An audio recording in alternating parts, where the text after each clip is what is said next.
Telugu film industry వారు వాళ్ళ movies అన్నీ కూడా రెండు సంస్థల దగ్గర ఏవైతే ఉన్నాయో వాళ్ళ దగ్గర వాళ్ళు మొత్తం ప్రొడ్యూస్ అయిన తర్వాత ఫైనల్ మూవీ ఏదైతే కాపీ ఉంటుందో వాళ్ళ దగ్గర అదే వాళ్ళ పేరు యూఎఫ్ఓ అండ్ క్యూబ్ ఈ రెండు ఉన్నాయి వాళ్ళ దగ్గర. అంటే వాళ్ళు కూడా సేఫ్ అనుకున్నారు, కానీ వీళ్ళు ఏ లెవెల్లో ఆపరేట్ చేస్తున్నారంటే వాళ్ళకి తెలియకుండానే మూవీ అక్కడ నుండి హ్యాక్ చేసేసి వాళ్ళు మూవీ పైరసీ చేస్తున్నారు. సో ఇప్పుడు ఈ దీంట్లో ఏమైందంటే ఎప్పుడైతే జానా కిరణ్ కుమార్ ఆ కేసులో దొరికాడో అతని క్రిప్టో పేమెంట్ ఏదైతే జరిగిందో దాని అనాలిసిస్ చేస్తే మాకు బైబిట్ వాలెట్ ద్వారా అతని పేమెంట్ అయిందని తెలిసింది. ఈ బైబిట్ వాలెట్ అస్మిత్ సింగ్ అని పూనాకు చెందినవాడు. సో అతన్ని మా టీం వెళ్ళి అదుపులో తీసుకుంది. అతను అక్కడ క్రిప్టో ట్రేడర్. ఆయన ఏం చేస్తాడంటే ఈ క్రిప్టో కరెన్సీని యుఎస్ డాలర్స్లోకి కన్వర్ట్ చేసే ట్రేడర్ ఇతను. సో అతను టెలిగ్రామ్ యూజర్ ఐడి క్యూటీరియో అని ఒకటి వాడుతున్నాడు. అది ఎవరికి అంటే ఆ లింక్ ఎట్లా వచ్చిందంటే ఈ @క్యూటీరియో అనే టెలిగ్రామ్ యూజర్ ఐడి ఎవరిది అనేది దర్యాప్తు చేస్తే అది ఒక అశ్విని కుమార్ రెసిడెంట్ ఆఫ్ పట్నాద్ అని తేలింది. దాని తర్వాత మా టీం అక్కడ వెళ్ళింది. అతను అక్కడ పట్నాలో ఒక చిన్న ఇంట్లో ఫ్యామిలీతో 22-year-old పర్సన్ ఇతను అదే 12th ఇంటర్మీడియట్ ఎడ్యుకేటెడ్. కానీ అతని కెపాసిటీ చూస్తే మనం ఎవరైనా ఆశ్చర్యపోతాం. అతన్ని అదుపులో తీసుకోవడం జరిగింది. కానీ అతను ఎన్ని జాగ్రత్తలు అంటే ఇంటి చుట్టూ 22 కెమెరాలు పెట్టాడు, మా సీసీటీవీస్ పెట్టి మా టీం వెళ్తా ఉంటే మొత్తం అతన్ని అంటే అనుమానం వచ్చి ఆయన ఫోన్లో ఉన్న డేటా అంతా కూడా వైపౌట్ చేశాడు. కానీ లక్కీలీ ఈ హార్డ్ డిస్క్ చేయలేకపోయాడు మేము ఎంటర్ కాకముందు, మా టీం ఎంటర్ కాకముందు. దాంట్లో దొరికిన వివరాలు ఇవి. ఇంకా ఫోన్లో ఉంటే ఫోన్ వివరాలు దొరికితే ఇంకా ఏం జరిగేదో మాకు తెలియదు. అంటే ఇంకా వివరాలు ఇంకా విప్లవాత్మకమైన వివరాలు మాకు తెలిసేది. కానీ దీంతోనే మాకు మొత్తం ఈ కుట్ర అంతా అర్థమైంది. అతను డిజిటల్ ఇండియా మొత్తం ఈ రెండు ఇక్కడే కాదు మొత్తం భారతదేశంలో డిజిటల్ మీడియా హౌసెస్ సర్వర్స్ని హ్యాక్ చేసే సత్తా అతనికి ఉంది. చాలా కాంప్లికేటెడ్ ప్రాసెస్, కానీ అతను దాంట్లో నైపుణ్యం అనేది తెచ్చుకున్నాడు. అది హెచ్డి మూవీస్ హ్యాక్ చేసి ట్రాన్స్ఫర్ చేసుకున్న తర్వాత అతనికి డెడికేటెడ్ టెలిగ్రామ్ ఛానల్ ద్వారా అది పంపించడము $800 పర్ మూవీ బిట్ కాయిన్లో అతనికి పేమెంట్ జరిగేది. ఇప్పటి వరకు 120 హెచ్డి మూవీస్ని అతను డైరెక్ట్గా సర్వర్స్ నుండి హ్యాక్ చేసి ఒక $1,00,000 వరకు సంపాదించాడు. అతని దగ్గర సీజ్ చేసిన మెటీరియల్ అంతా మీరు చూస్తున్నారు, హార్డ్ డిస్క్లు ఇవన్నీ కూడా. అతను ఇంకో ఆశ్చర్యం కలిగించే విషయం ఏంటంటే ఈ డౌన్లోడ్ చేయడానికి హై బ్యాండ్విడ్త్ కావాలి, ఇంటర్నెట్ స్పీడ్ కావాలి. 200 Mbps స్పీడ్ కనెక్షన్ అక్కడ పెట్టుకున్నాడు ఇంట్లో. So python and java scripts వాడుతూ coding of software python has been used by the accused for injecting into the server.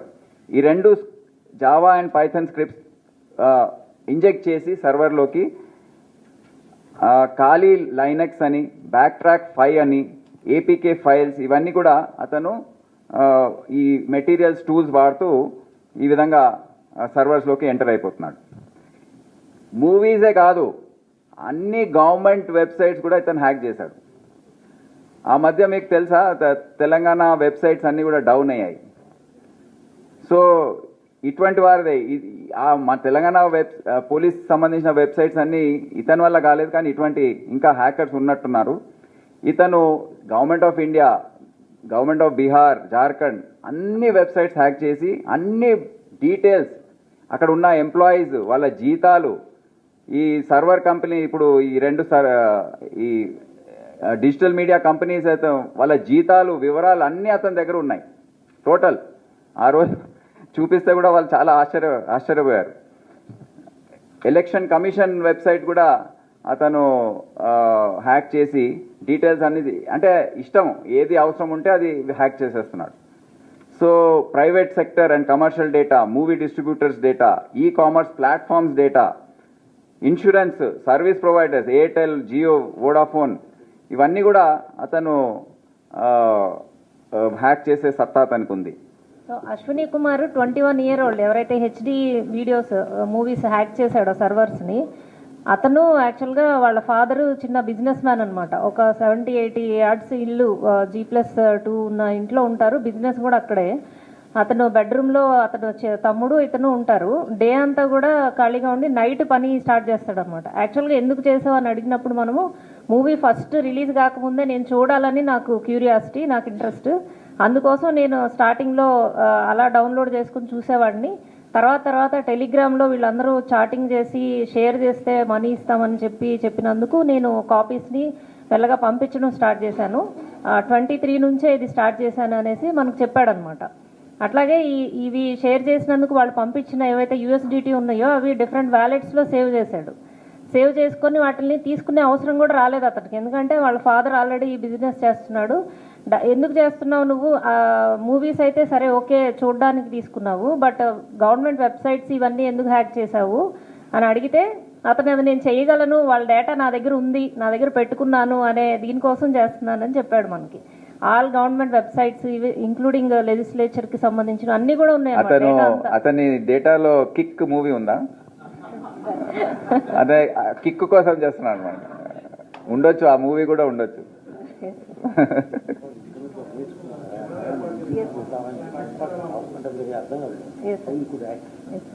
అయితే ఇతను ఇంటర్ అయిపోయిన తర్వాత కాలేజ్లో కూడా జాయిన్ కాలేదు. డీబగ్గింగ్ అనేది ఇతనికి ఇంట్రెస్ట్ అంట. యాక్చువల్గా ఆ డీబగ్గింగ్ నేర్చుకోవడానికి యూట్యూబ్లో వెళ్ళి డిఫరెంట్ ఛానల్స్లో డీబగ్గింగ్ నేర్చుకోవడం స్టార్ట్ చేసి, అలాగే జావా, పైథాన్ ఇవన్నీ కూడా నేర్చుకొని టోటల్గా మూవీస్ని సర్వర్స్కి వెళ్ళి హ్యాక్ చేయడం అనేది నేర్చుకున్నాడు అనమాట. ట్రయల్కి ఫస్ట్ చేసి డౌన్లోడ్ అయిన తర్వాత డైరెక్ట్ థియేటర్ కాపీనే ఇతను తెచ్చేసుకుంటాడు. థియేటర్లో ప్లే కాకముందే. ఎస్ సార్, KDM కీస్ అని ఉంటాయి థియేటర్లో మూవీ వెళ్ళిన తర్వాత. ఆ కీస్ కూడా థియేటర్ యూనిక్గా ఉంటుంది అనమాట. ఈచ్ థియేటర్కి కూడా ఒక KDM కీ ఉంటుంది.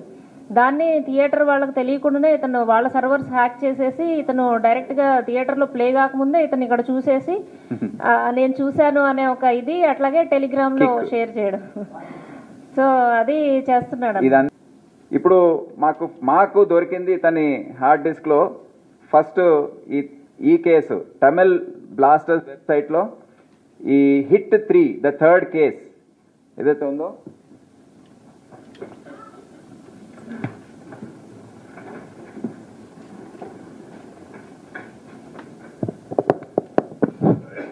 ఇది లైట్స్ ఆఫ్ చేయండి. సో దీంట్లో తేడా ఏంటంటే క్యామ్ కార్డర్ ద్వారా జరిగే పైరసీ కంపల్సరీగా అది రిలీజ్ అయిన తర్వాతనే చేసే అవకాశం ఉంది. కానీ ఈ HD సర్వర్ నుండి హ్యాక్ చేసి పైరసీ చేసే మూవీ రిలీజ్ కాకముందే లీక్ అయ్యే అవకాశం ఉంది. అయ్యాయి కూడా. ఈ మూవీ ఆ రోజు రిలీజ్ కాకముందు ఉదయం 6 గంటలకు అతను అప్లోడ్ చేశాడు. Exactly maybe 18 hours before proposed release. So అందరు షాక్ అయిపోయారు. అది మూవీ, అది కూడా క్యామ్ కార్డర్ మూవీది క్వాలిటీ కొద్దిగా తక్కువ ఉంటుంది. ఇది HD డైరెక్ట్, ఏదైతే ఒరిజినల్ క్వాలిటీ ఉందో అదే ఉంటుంది ఇది. సో అందరు షాక్ అయిపోయారు, ఏంటిది, ఎట్లా ఈ విధంగా అయితే హౌ టు డూ దిస్ అని. So he's doing like this. ఇది ఎవరికి అసలు అంతు చిక్కలేదు. అప్పుడు ఏ విధంగా జరిగి how is it going out, అందరి మీద అనుమానం అనమాట. ఏవైతే ఆ కంపెనీస్ ఉన్నాయో వారు ఎంప్లాయీస్ మీద అనుమానం వ్యక్తం చేస్తున్నారు. ఎవరో లీక్ చేస్తున్నారు, మా ఎంప్లాయీ లీక్ చేస్తున్నాడు, లేకపోతే కంపెనీలో ఉన్న వ్యక్తులు ఎవరన్నా ఇంటి దొంగ పైన అనుమానం. ఇంటి దొంగ కాదు, ఇది పట్నాలో కూర్చున్నాడు. అక్కడ నుండి కూర్చొని అతను ఎంటర్ అయిపోయి అతను మొత్తం మూవీ లాగేస్తున్నాడు. నెక్స్ట్, సో ఇది తండేల్, గేమ్ చేంజర్, సంక్రాంతి, ఇటువంటివి కూడా అన్నీ were pirated from the HD movies. అన్ని హెచ్డి కాపీస్ అవన్నీ were pirated directly from the servers of the company. Next, ఇప్పుడు ముఖ్యంగా మొత్తం గేమ్ నడిపించేది ఎవరు? వీళ్ళు గేమింగ్ బెట్టింగ్ యాప్స్. వీళ్ళు most probably they are sitting abroad, maybe ఎక్కడున్నారో చైనా, నెదర్లాండ్స్, దుబాయ్, ఎక్కడున్నారో అది ఇంపాసిబుల్ కనుక్కోవడం. వాళ్ళు ఈ విధంగా అడ్వర్టైజ్మెంట్స్ ఇస్తుంటారు. ఫోరాబెట్, క్యాసినో వెల్కమ్ బోనస్, ఈ విధంగా అడ్వర్టైజ్మెంట్స్. అంటే ఏమవుతుందంటే మూవీ ప్లే చేసినప్పుడు ఈ అడ్వర్టైజ్మెంట్స్ వస్తుంటాయి. సో ఎవరైతే మూవీస్ చూస్తున్నారో వాళ్ళు టెంప్ట్ అయ్యి దీంట్లోకి ఎంటర్ అవుతారు. So that is the entire strategy అన్నమాట. సో ఈ అడ్వర్టైజ్మెంట్స్ వచ్చినప్పుడు ఇది చూసి బెట్టింగ్, గేమింగ్ యాప్స్లోకి ఎంటర్ అయిపోయి గేమింగ్ స్టార్ట్ చేయడం. అందుకే ఎక్కువ మంది దీనికి అలవాటు పడుతున్నారు. ఈ మధ్య చాలా ఒక న్యూసెన్స్గా మారిపోయింది. చాలామంది వాళ్ళ ఎవరైతే సంపాదిస్తున్నారో జీతాలు, సేవింగ్స్ అన్నీ కూడా దీంట్లో పెట్టేస్తున్నారు. ఆ న్యూసెన్స్ పెరుగుతూ ఉంది. ఎందుకంటే ఆ మూవీ చూసేటప్పుడు యాడ్స్ వస్తాయి. యాడ్స్ రాగానే దాంట్లో క్లిక్ చేస్తారు, ఎంటర్ అయిపోతారు. Next, Pari match gaming betting apps. ఇది ఇంకో అంశం అన్నమాట. ఇది ఈ విధంగా అడ్వర్టైజ్మెంట్స్, దీంట్లో సెలబ్రిటీస్ని పెట్టి అడ్వర్టైజ్ చేయించడం. దీంట్లో ఒక విషయం చెప్పాలి, కొంతమంది మన మూవీ స్టార్స్ కూడా వాళ్ళకి తెలియక ఈ బెట్టింగ్ యాప్స్ వాళ్ళే ప్రమోట్ చేసుకున్నారు. వాళ్ళకి చెప్పిన తర్వాత ఈ విధంగా ఉందంటే చాలా షాక్ అయ్యి, అయ్యో ఈ మా సొంత గొయ్యి మేమే దవ్వుకుంటున్న టైప్లో ఫీల్ అయ్యారు.